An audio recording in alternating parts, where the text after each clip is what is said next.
कोत्सू सबको एक साथ सोने की जिद कर रहा था, जिस पर पहले तो वो दोनों ऑकवर्ड फील करते हैं, पर सेयोंग्योन फिर मान जाता है कि ठीक है चलो साथ में सोते हैं। लेकिन वो फिर सोचता है कि बच्चे के साथ सोने में कोई प्रॉब्लम वाली बात नहीं है, पर उसके फादर के साथ, और मैं तो वो पर्सन हूँ जिससे वो अभी अभी मिला है। तभी वूजिन बोलता है कि सेयोंग्योन, अगर तुम्हें अच्छा लगे तो क्या तुम कोत्सू के साथ सोना चाहोगे। जिस पर सेयोंग्योन खुश होते हुए बोलता है कि मुझे अच्छा लगेगा, इतने क्यूट बच्चे के साथ कौन नहीं सोना चाहेगा। पर कोत्सू उन दोनों के साथ सोना चाहता था, इसलिए वो वूजिन को भी साथ में ही सोने बोलता है। जिस पर वूजिन तो कुछ नहीं बोलता, लेकिन सेयोंग्योन ऑकवर्डली बोलता है कि कोत्सू, क्या तुम चाहते हो कि हम तीनों साथ में सोएं। अब सीन चेंज होता है और हम कोत्सू को देखते हैं जो आराम से सो रहा था, जिसके साथ वूजिन और सेयोंग्योन भी सोए हुए थे। जहाँ सेयोंग्योन उन तीनों को एक साथ ऐसे देखकर सोचता है, मेरी और वूजिन के बीच एक बच्चे के साथ सोना, ये किसी तरह एक परिवार जैसा लग रहा है। पर ये मेरा फ्यूचर इन लॉ है, इसलिए वैसे भी हम एक परिवार ही हुए। मतलब यहाँ पर वूजिन सेयोंग्योन का समधी है और कोत्सू उसकी बहू, क्योंकि फ्यूचर में कोत्सू और ग्वाक्योल की शादी होने वाली है। और अगर यहाँ सेयोंग्योन खुद को ही अपना नाम लेकर बोलता है, इसका मतलब वो उस कॉमिक कैरेक्टर रियल सेयोंग्योन की बात कर रहा है, कि उसका रियल नाम अलग है और वो एक रियल वर्ल्ड से कॉमिक की दुनिया में किसी सेयोंग्योन नाम के पर्सन की बॉडी में ट्रांसफॉर्म हो गया है। मैं आपको ये सब इसलिए बता रही हूँ जिससे आपको स्टोरी अच्छे से समझ में आए। खैर, अब कहानी में आते हैं। सेयोंग्योन जो अभी तक सोया नहीं था, वूजिन उसकी तरफ देखता है और बोलता है, सेयोंग्योन तुम ज़रूर ही थक गए होंगे, इसलिए सो जाओ, मैं कोत्सू को देख रहा हूँ, तुम रेस्ट कर सकते हो, तुम्हें तुम्हारे हेल्थ का भी ख्याल रखना है। वूजिन सेयोंग्योन की बहुत केयर कर रहा था, जैसे सेयोंग्योन को भी अच्छा फील होता है कि तुम मेरी बहुत केयर कर रहे हो। मैं इजी फील करता हूँ क्योंकि तुम मुझे काइंडली ट्रीट करते हो। तुम जैसा पर्सन चाहे सेयोंग्योन का इन लॉज होने के लिए परफेक्ट है। ये सब सोचते हुए वो अपनी आंखें बंद कर लेता है और इमेजिन करने लगता है कि कोत्सू और ग्वाक्योल की शादी हो जाएगी, जिसके बाद वो उनके बच्चों का बहुत अच्छा नाम रखेगा। अब सेयोंग्योन की इसी इमेजिनेशन के साथ सुबह हो जाती है, जहाँ बहुत अच्छी धूप निकली हुई थी और सेयोंग्योन नींद से सोया हुआ था। अब उसकी थोड़ी थोड़ी आंखें खुलती हैं और वो अपने सामने वूजिन को खड़ा देखता है, जिससे वो डर कर उठ जाता है कि ओ माय गॉड, ओह क्या तुम काम पर जा रहे हो। जिस पर वूजिन बोलता है, मैं सुबह ही काम पर गया था, ये लंच का टाइम था इसलिए मैं यहीं रुक गया। मुझे खुशी है कि तुम्हें नींद लेने में कोई प्रॉब्लम नहीं हो रही है। सेयोंग्योन को खुद में थोड़ा ख़राब लगता है कि ये ऑलरेडी लंच टाइम हो गया है और मैं इतने देर से सो रहा था।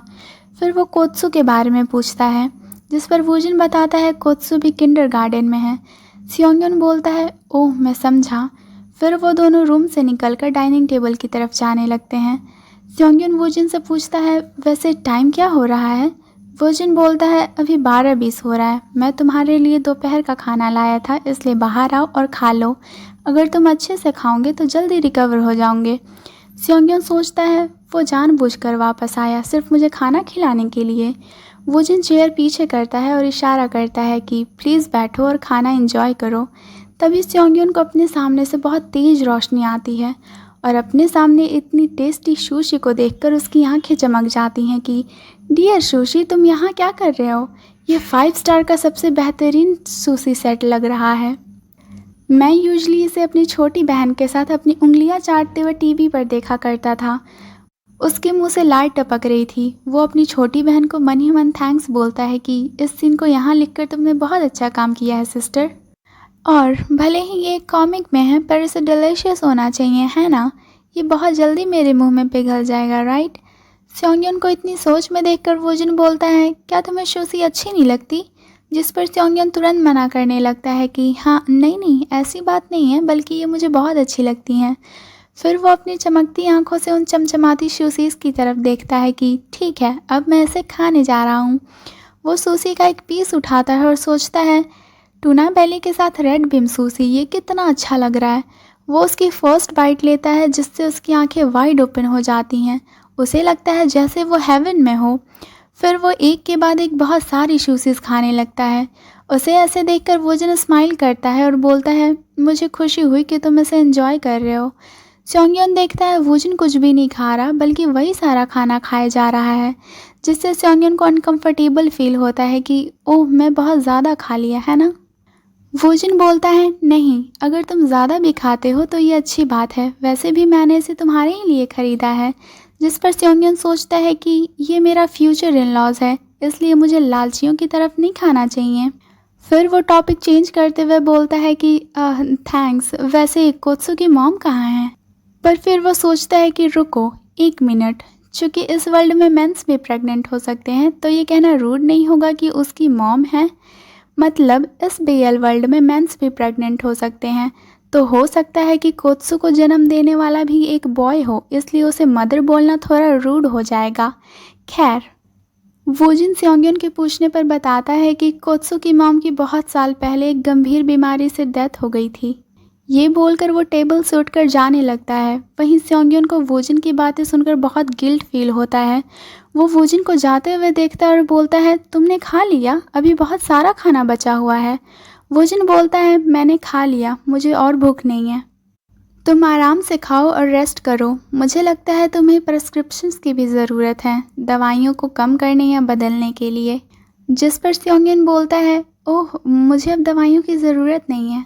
पर अगर तुम ऐसा बोल रहे हो तो। तभी वोजिन बोलता है सेओंगयन क्या ऐसा इसलिए है क्योंकि तुम्हारी बॉडी में किसी दूसरे पर्सन का सोल है। सेओंगयन बोलता है सही कहा, इसलिए मुझे अपने पेट में टेस्टी सुशी के अलावा कुछ भी महसूस नहीं हो रहा। सेओंगयन के पॉइंट ऑफ व्यू से टॉप क्वालिटी की tuna sushi plus red beam sushi जिसे आपने पहले कभी नहीं खाई प्लस सैलमन जो आपको बहुत पसंद हो, तो ये सब उसके लिए किसी जैकपॉट से कम थोड़ी ना है। खैर, सेओंगयन खुशी खुशी बोलता है कि तो तुम ये बोल रहे हो कि मैं ये सारी सुशीज खा सकता हूँ। वोजिन बोलता है हाँ बिल्कुल, पर फिर सेओंगयन मना करने लगता है कि लेकिन मैं इससे ज़्यादा तुम पर डिपेंडेंट नहीं रह सकता।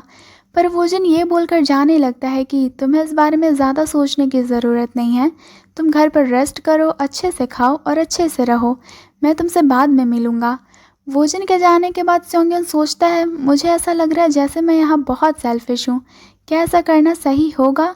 हालांकि चाय सेओंगयन यहाँ किसी को नहीं जानता, इसलिए वो किसी के पास नहीं जा सकता। वैसे भी मैं किसी ऐसे पर्सन के घर नहीं रह सकता जिसे मैं नहीं जानता।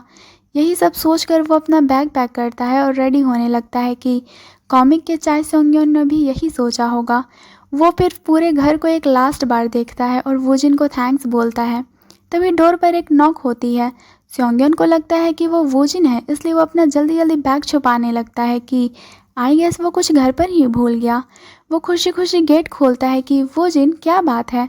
तभी कुछ लोग सेओंगयन को ज़बरदस्ती पकड़ने लगते हैं और उसे बेहोश करने की कोशिश करने लगते हैं, जिस पर उसका एक शूज़ भी नीचे गिर जाता है। सेओंगयन छूटने की कोशिश करता है और सोचता है सही कहा, ऐसा हो ही नहीं सकता कि हाउस ओनर अपने ही घर का बेल बजाए। शिट, मैं कितना स्टूपिड हूँ।